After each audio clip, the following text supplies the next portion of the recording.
stock is last time I checked, it was hovering around 1,000% growth this month. Literally 1,000% growth. That's kind of shocking.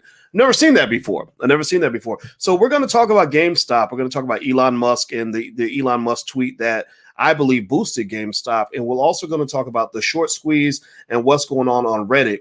It looks like Reddit is really a major player in the movement of this stock. And we're going to break all this down right now on the Black Financial Channel. So get comfortable. Hit the thumbs up button. Please hit the thumbs up and subscribe button. We're going to get started right now.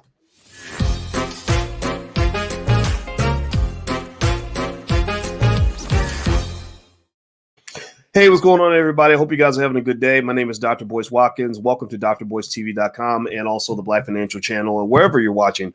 Take 1 second, hit the thumbs up button, hit the share button, hit the subscribe button. So let's break it down. So GameStop, let me ask you, give me a yes or no in terms of whether or not you've been following what's been going on with GameStop stock. The reason I'm talking about GameStop today is because the stock is doing some things I don't think I've seen. I don't recall seeing this really anywhere, to be honest with you. I'm not going to say it hasn't happened before. Crazy things have happened in the stock market, but this is kind of ridiculous to the point where literally I talked about it earlier, and I'm circling back around and talking about it. Because I saw this happen, and the thing about it is that when you understand how the market works, when you understand how stock markets work, every movement like this is an opportunity to make money. And so the obvious is, if you bought GameStop a month ago and you got it for $18 a month ago, you're happy now because your money is 10 times more than what it was at the time. Now, at the close of trading, GameStop was at about 145. Right now, if you check the Robinhood app, they will show you the after hours price of the stock. The after hours price of GameStop right now is $216, $216. Now, if you want to know if I messed around with it, I did toggle with it. I told you guys I'm really into stock options. I like to just sell my options so that because everybody's buying options and they're paying big money for options, why not sell options? I don't want to gamble. I don't gamble with my hard-earned money, but I will sell you an option. If you are willing to overpay, I am happy to sell you options all day long. So I actually sold some call options and literally made it hit the strike price just like that. And I literally made enough money to probably buy my mama a house. But I'm not going to talk about my own investments. I'll just say that your boy is smiling today. But here's the thing. Let's talk about what's going on with GameStop. And by the way, if you want to know more about options, if you don't understand how they work and how to sell them and all that, we actually have a stock options masterclass in the Black Business School. You can go check out the recording. It's really good. Just go to stockoptionsmasterclass.com. That's stockoptionsmasterclass.com. I'll put the link on the screen. So anyway, so basically, GameStop is kind of in the middle of a real interesting, almost emotional civil war. Almost like an emotional civil war where for whatever reason they chose to really dig in the trenches and go after the short sellers on this stock. And I found that to be really interesting because I don't know why they're offended that people want to short sell GameStop as a company, because GameStop's not a great company. GameStop does not make a lot of money. GameStop, if you look it up, that company, I call them the Blockbuster of video gaming, where there ain't no future in the front end. Like they used to say in that song back in the day, like there's no future in how they do business, in my view. I told you I have a 17-year-old who plays video games. Never once have we talked about going to GameStop, but again, there's money to be made in this crazy euphoria, and also Elon Musk jumped into the fray. Elon Musk made a tweet earlier in which he basically he literally said nothing. He literally said game stunk. He wrote one word, right? I guess when you're the richest man on earth, you can be cryptic and people think that's really intelligent and cool. So he writes this cryptic word game stunk, which I've never heard the word game stunk before. And basically that got everybody all pumped up and excited. Next thing you know, the stock goes up even further. And there's a billionaire who was one of the original guys at Facebook. I don't have his name in front of me, but he's from India and he's got a lot of money. And he also took advantage of the frenzy. He jumped in and bought a bunch of call options. I think the strike price was 115, and it's flown way past 115. And I'm gonna tell you, people are watching. People are jumping in. Yeah, thank you, Shama Pali. See, Chamath. That's just Chamath. How about that? I can't say his last name yet. I don't want to mess it up. I don't want to be disrespectful. But anyway, so Chamath, who's super rich, went in and bought some and made his money. And here's the thing. I would almost consider this move by GameStop in the stock price skyrocketing. It's like the scariest game of musical chairs that you've ever played in your life. It's almost a little bit like a Ponzi scheme, not quite, but almost like one. It's almost like those blessing looms that you get in your email where they tell you to, excuse me, that if you put in $100, you'll get back $500, and they somehow convince you that if everybody puts in 100, everybody's going to get back $500, even though that's not mathematically possible, right? It's one of those situations where some people are going to walk away happy and some people are going to walk away really sad. And the people that are going to more likely to walk away happy, in my view, are the people who understand the dynamics of what is going on. I'd like to think I think I'll be okay. I told you I bought the stock so I could sell the options because the options premium were insanely high. And so I sold my call options. I didn't even buy any calls. But I still have that stock, but I bought it at like 113. So maybe it'll drop below 113, maybe not, but that feels pretty safe when the stock is trading right now at 212. 113 looks pretty safe at 212. So I think I might be okay. But the deal of the matter is that this is really fascinating because I'm really curious to know what the regulators are thinking when Elon Musk tweets and then the stock goes even further than what it did before. Remember, Elon Musk has had problems in the past with the SEC for his tweets. He has moved the stock market with his tweets before, and he's kind of doing it again. Now, by the way, give me a yes in the chat if you can hear me okay. Some people said that they can't hear me on Twitter, or is it on Twitter or YouTube? Give me a yes if you can hear me okay. Give me a yes or no if you can hear me. I hope you can hear me. Give me a yes. Everybody say yes in the chat if you can hear me so I can make sure that I'm coming through okay. Okay, great. Thank you so much. All right, so here's the deal. I'm going to read some of this to you. This is from Bloomberg. Bloomberg says they have an article written called Reddit-Fueled Rallies Like GameStop's Defy Easy Crackdown by the SEC. They said that enforcement cases often hinge on knowingly false statements. Traders' opinions about stocks are hard for the agency to police. U.S. regulators are likely to scrutinize the quadrupling of GameStop Corp's. The ticker is GME. If you want to go follow it and pay and watch what's going on, just proceed with caution. Be very, very careful. Shares over the past 2 weeks, a breathtaking buying spree turbocharged by bullish touts about the video game retailer on Reddit and other online forums. Yet, for the Securities and Exchange Commission, fighting online commentary that hypes stocks is an uphill battle.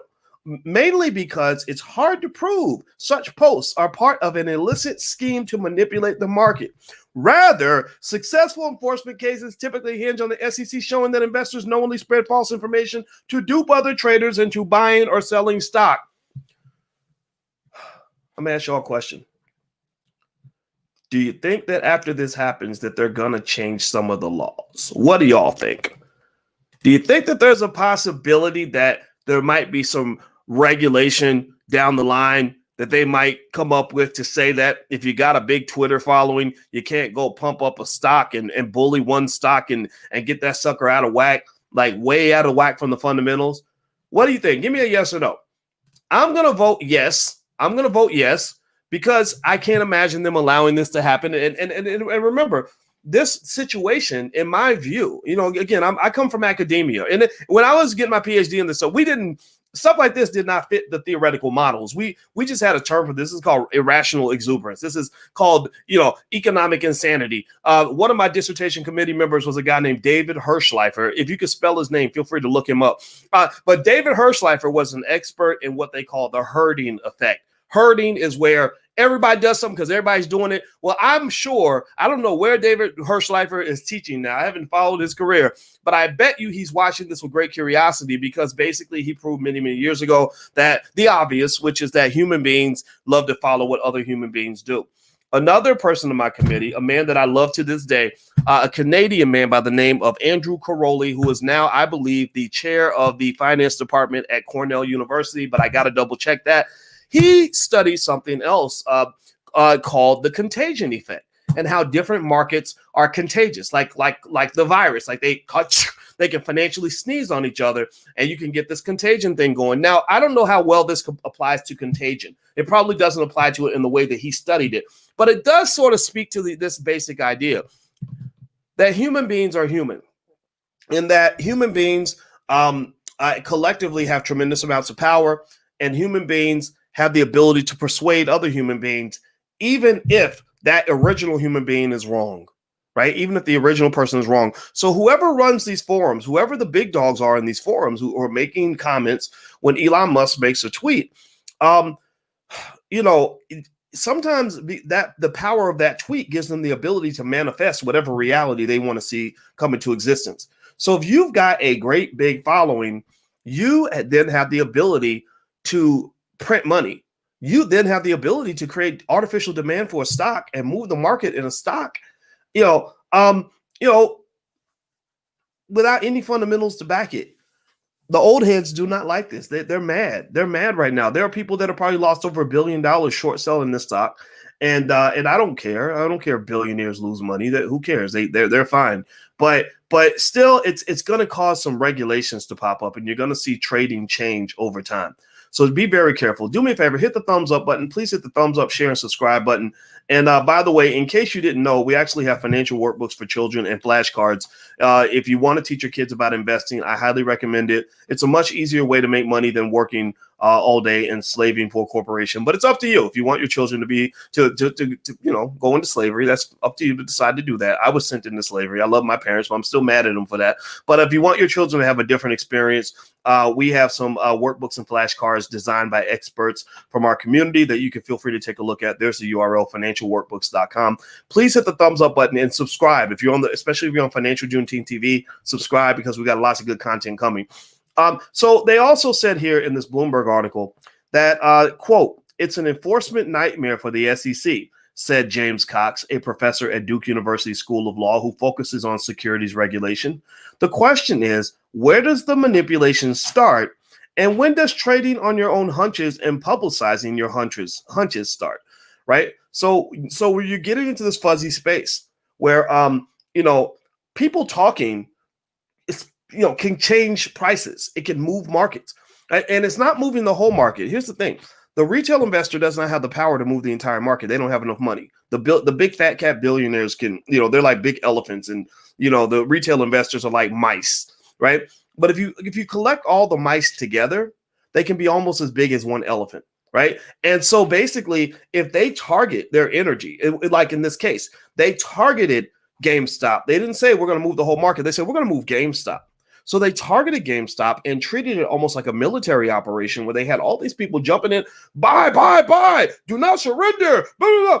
And so now it gets to the point where it's almost like a casino where people are buying the stock. They're like, it's just $200. Who cares? I'm going to waste $200 anyway doing something stupid, so I might as well throw it in the stock market. Maybe I'll make $300, right? Or maybe I'll lose it, whatever, dude, right? And so ultimately, you're seeing this stock really move in ways that are just kind of insane, that make rational investors kind of either stay away or makes them dip in carefully so they can get paid and bounce, right? I can guarantee you that guy, the Indian guy, I can't say his name because I said it wrong earlier. I'm not going to mess it up again. He's going to end up bouncing out before the collapse occurs. I'm going to bounce out before the collapse occurs. But the beauty of it is that when a stock price doubles overnight and triples and quadruples like that, that's your chance to get paid. This is where financial literacy and financial intelligence can really benefit you. When you have the tools at your disposal, it can allow you to go in and make your money and bounce out of there. Okay. So anyway, it's like going to pick up gold in the middle of a forest fire, right? If you know where the gold is located, and you can get in and get out, then you can get paid, right? But if you walk around the forest fire blindly and think you're going to like set up camp in the middle of the forest fire, you're probably going to burn up and die. All right. So anyway, let me keep going. Hit the thumbs up button. Please hit the thumbs up button. It says, as of now, GameStop has been a market success. Its main victims being professional speculators like hedge funds who shorted its stock. But the SEC has been sensitive in the past to the risk of mom and pop investors getting caught up in buying frenzies that end in steep losses should the market turn. So I believe the market's going to turn. I think that maybe something like I don't know when their earnings announcement is. I'd be curious to know when that occurs. Also, or maybe whoever is running the Reddit groups, or whoever the big fish are in those groups, when those big fish start saying, okay, everybody, let's go look at this stock over here. Let's all sell GameStop, guys, and let's go over here. Then that's when you suddenly see the whole souffle collapse. Okay.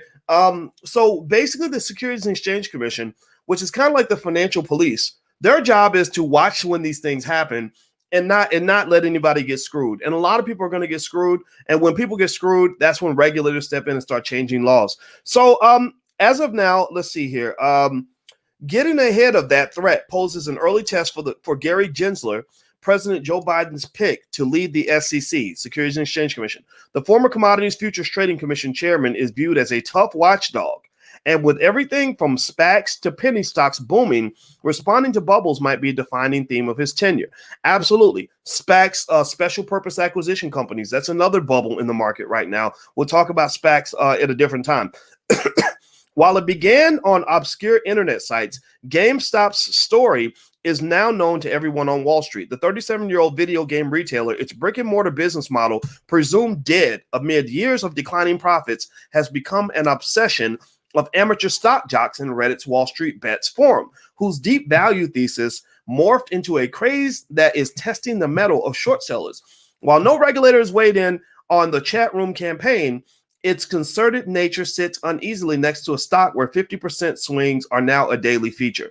So their whole theory is that we should identify stocks that have a lot of short selling activity. If we identify stocks like GameStop that have a lot of short sellers, we can do what is called a short squeeze. We can actually push the price up, keep buy, and so that the short sellers who sold the stock, see, short sellers try to sell here and they want to buy low. They expect the price to drop. And they might be right because the fundamentals of the company might actually suck, but it doesn't matter what's true. What matters is what people believe. Just go watch the last election. That'll tell you everything you need to know. It's not about what's true. It's about what people want to be true, right? You live in a country that's filled with propaganda, so you get what I'm saying. So basically, if you're a short seller, what you've done is you've done all the analysis. You sat down with all the reports and you went through the balance sheet and the debt to equity ratio and the price earnings ratio and market cap analysis and present value of future revenues. And you said that, okay, this company is only worth, $12 a share, is now trading at 20.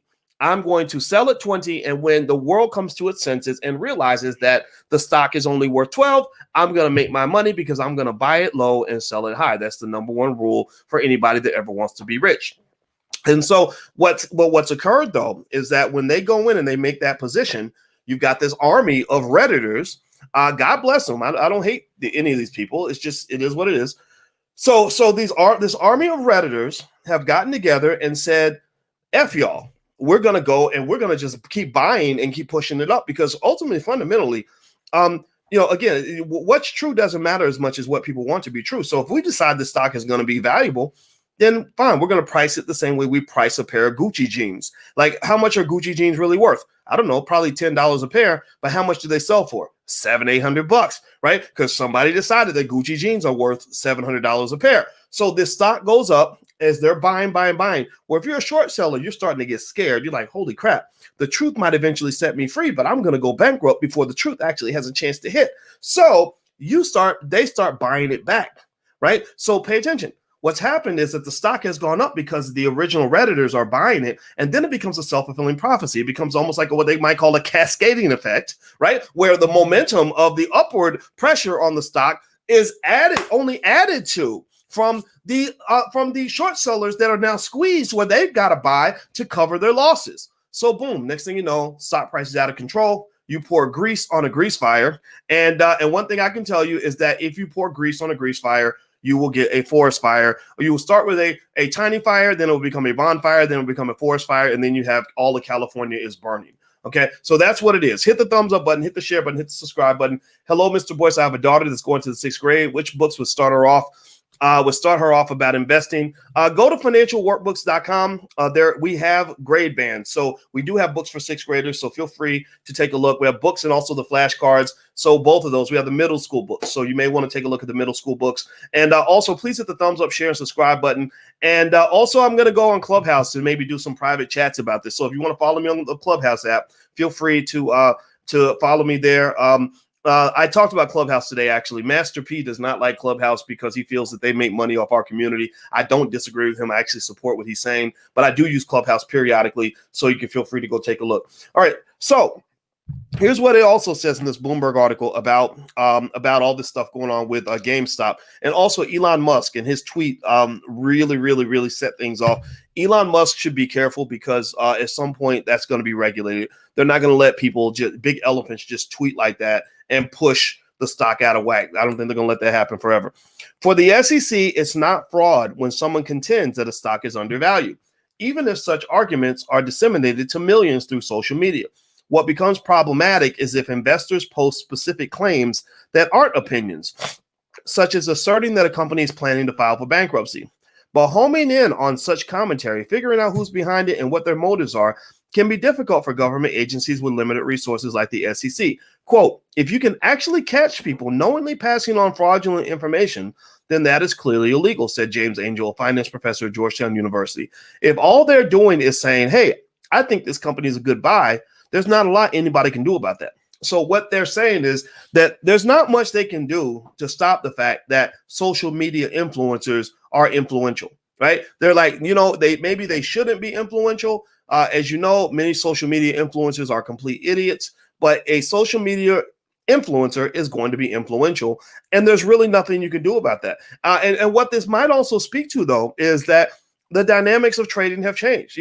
When I wrote my dissertation on the stock market, it wasn't like this. There were a lot of fundamentals that could be held on to. Like, it's almost like if you know that your ex-girlfriend's leaving you for a terrible man, that eventually she's going to find out he's a terrible man, and she's going to come back in your arms, and she's going to realize how great you were for her life. But maybe she never figures that out. Maybe he lies to her for the next 20 years, and the truth never comes out, right? So you might think that people are stupid for buying a certain stock and pushing the value up into insane levels, but maybe the truth will come out. Maybe at some point they'll wake up and say GameStop isn't worth $212; it's only worth $20, and so they all start selling. The price goes down to where it should be. But the question is, when is that going to happen? At what point is the world going to come to its senses? Or maybe the world can just stay crazy. Maybe it's never going to happen, right? So that's what you have to watch out for when you get into touchy areas like short selling. And I agree. I think Jim Cramer mentioned this, and I agree with Jim Cramer. I like him. He's good. And he mentioned that you got to be real careful about trying to put all your short sale activity in one location. Now that you've got mobs of people apparently that chase the short sellers around so they can do short squeezes. Well, if you're a big fish and you're doing billion-dollar transactions, you probably shouldn't do all your short selling in one location, because they're literally like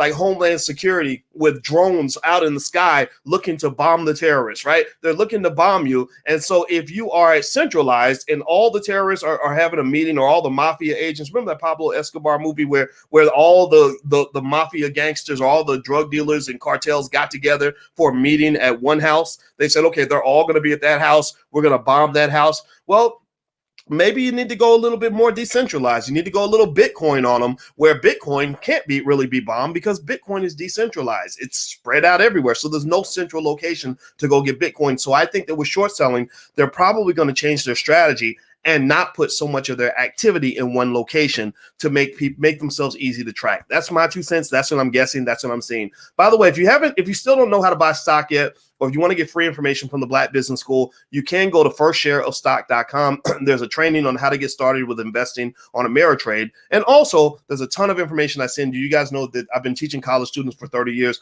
So this is the most fun I've ever had, though. I've never had this much fun in the classroom at Syracuse University, because I love talking to the world. So feel free to go to firstshareofstock.com. I guarantee will change your life. Doesn't cost you anything. So just take the free stuff, sign up on the list, and just look for my emails. I will email you every day with information that will make you a smarter person. And you can also even text the word Boyce to 31996 to connect us. Do all that. Subscribe or whatever channel you're on. Make sure you subscribe right now so we'll stay connected. So let me keep going.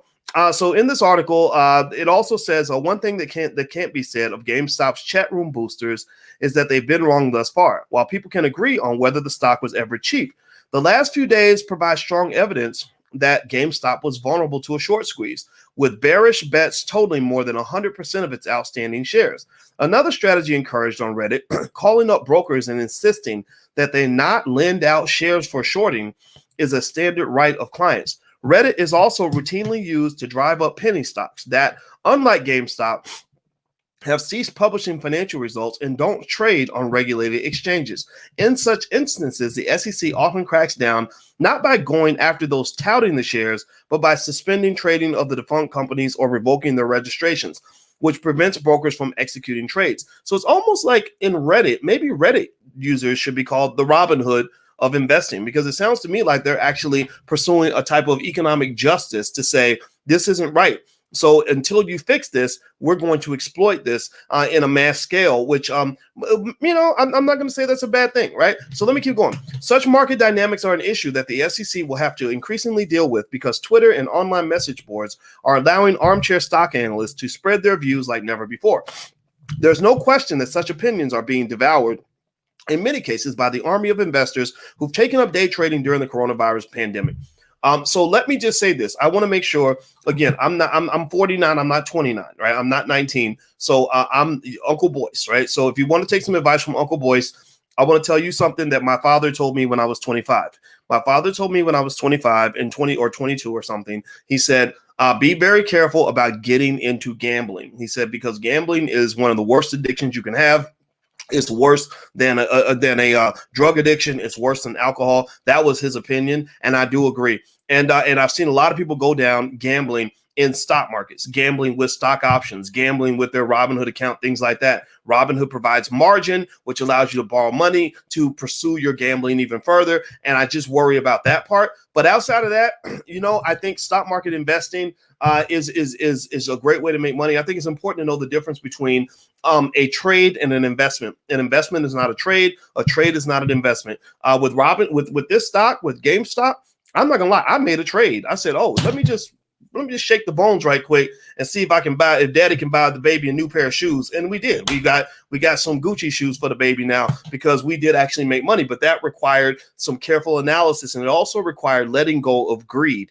I don't believe in being a greedy trader because if you get into greed, that's when things collapse. Okay. So just keep that in mind as you follow this, and I encourage you to pay attention because there's a lot to learn here. Like, this is the best place for you to understand investing is by watching the investing world. I think that's a great way for you to become a smarter investor and build wealth for your family. And if you're not participating in any of this, I really feel bad for you because I want you to kind of be in the mix, at least watch, at least read up on it, because this is where all the money's going in the society. This is where the wealthy people are collecting all their money, and they're doing their biggest collections on the stock market. So just keep that in mind as you move forward. I'm going to keep you guys posted on this GameStop story because I think it's really fascinating. Also, you guys know I'm a big fan of Elon Musk. I think that he's awesome. I mean, you got to love the richest man in the world who wants to go to Mars. I think that's the most awesome way to use your money.